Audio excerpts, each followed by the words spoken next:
ভুল বুঝছো, আমি আসলে যাচাই করছিলাম গাছটা ঠিক আছে নাকি। তাহলে তুমি ওই কোটরের মধ্যে উকি দিয়ে কি দেখছিলে?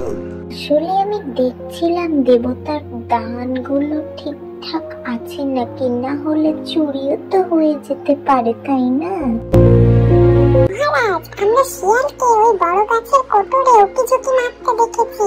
ও মনে হয় দেবতার গল্প পুরো মিথ্যে বানিয়ে বলছে। মহারাজ, তারা আমাকে হিংসা করে, আমি জ্ঞানী বলে সহ্য করতে পারে না। আপনি তো জানেন আমি কেবল আপনাদের জন্যই কাজ করি। মহারাজ, রাতে কিন্তু আমরা নিজের চোখে দেখেছি। দেখেছো মানেই তা সত্যি হবে? আমি তো গাছ পাহারা দিচ্ছিলাম।